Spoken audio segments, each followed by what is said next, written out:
Okay, here we are going to see the next point, that is the half-life of a zero order reaction. So we know about the rate constant for zero order reaction, which is given as a k equal to a0 minus at upon t, equation 1. So we are considering about the half-life, so t is taken as a t1 half, so t equal to t1 half, and that at, that is the concentration of that reactant at time t, is becomes a0 by 2.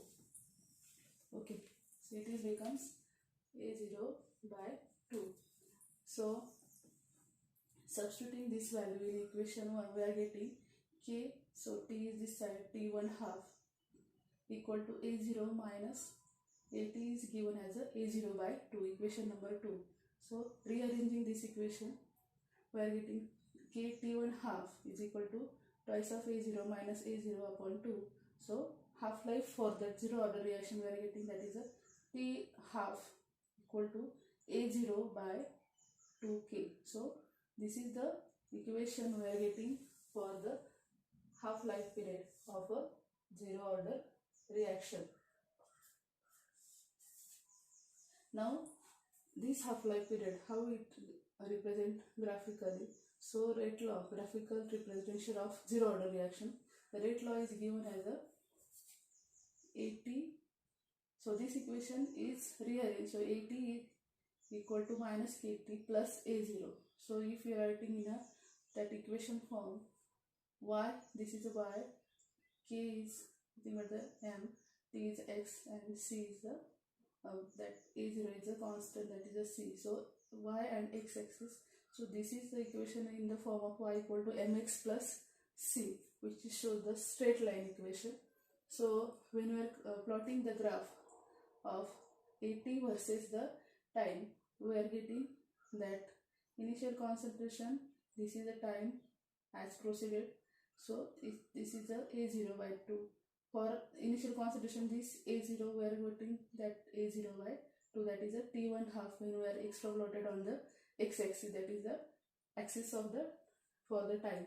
So for this one, we are getting the slope, that is a here m, that is a slope is a minus k. So we can conclude that t1 half, that is the half-life period of zero order reaction, is directly proportional to the initial concentration, that is the t1 half is equal to a0 by 2k. So initial concentration is present here, so t1 half is directly proportional, this is constant, so we can write that t1 half directly proportional to initial concentration.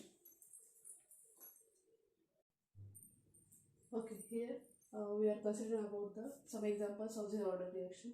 The first one, twice of NH3 in presence of platinum, we are getting the N2 gas plus thrice of H2 gas. So this is again the decomposition of the ammonia gas, in which that platinum is taken as a surface. So surface chemistry, in which that we see that some of the metals are taken as a surface for the reaction. So platinum is taken as a surface for this reaction of the decomposition of ammonia gas. So as compared to the ammonia gas, what will be the initial concentration? The platinum surface or the platinum metal which is attached for that reaction is very small. So whatever gaseous molecules of ammonia are present on the platinum surface, they only gets react. So most of the ammonia gas molecules which are remain in a gaseous state, because they are not interacting or they are not get on the surface of the platinum, so they remains unreacted. So here we can say that rate of the zero order reaction is independent of the initial concentration, same as that in the decomposition of nitrous oxide in presence of catalyst, that is a platinum, that is example for the zero order reaction, that is twice of N2O gas gives twice of N2 plus O2 gas. And the third one, decomposition of the PH3 on hot tungsten. So tungsten is taken as a surface for the reaction at higher pressure, is also the example for the zero order reaction. So the next one we are going to see, that is pseudo first order reaction. So some of the reactions are expected to be higher order of reaction. Higher order means second, third order reaction are there, but it follows the first order kinetics. So how that is explained? So it is explained by the hydrolysis of the methyl acetate example. So we are going to take the methyl acetate. So methyl acetate along with the water. So the reaction is given, that is a acetic acid plus the alcohol. So rate law from this equation we can given as a rate equal to K dash in bracket, that is molar concentration of methyl acetate and the molar concentration of water. So from this one it is shown that it is a second order reaction, but this reaction follows the first order reaction. Why it is so? Because it involves the water, that is molar concentration of water is involved into the reaction, and that water which is present in this reaction is in a higher or in a excess percentage.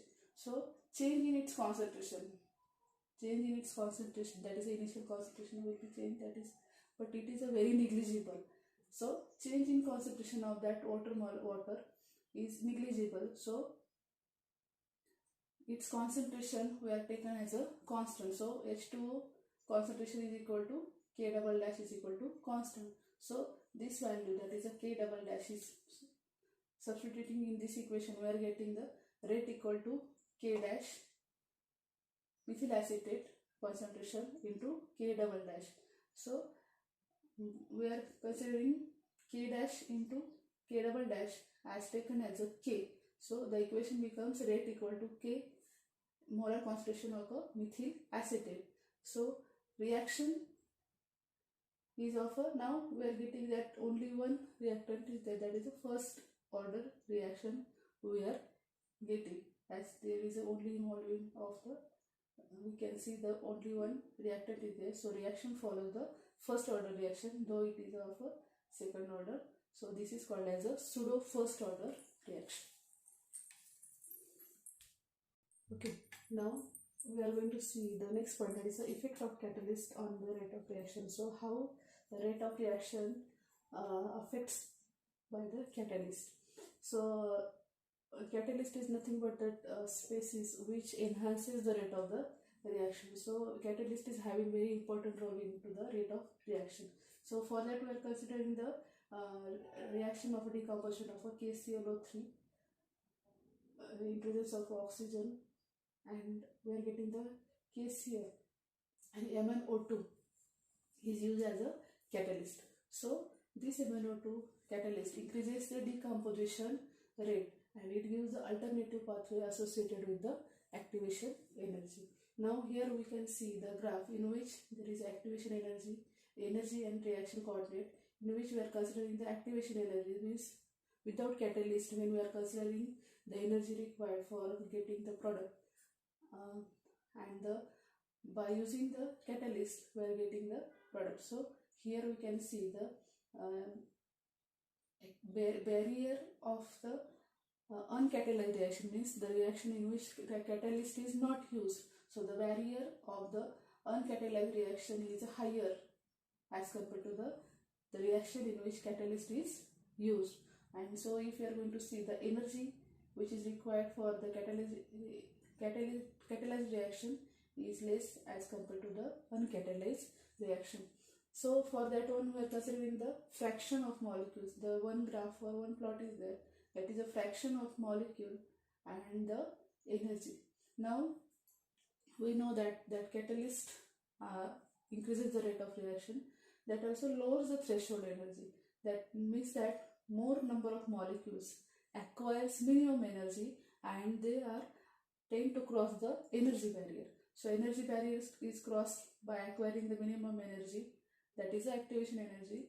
So more number of molecules are activated, and in catalyzed reaction this, so that there is a higher rate of reaction than the uncatalyzed reaction. So here we can see the catalyzed energy and the energy activation energy before the using of the catalyst. So we are getting the higher rate of the reaction.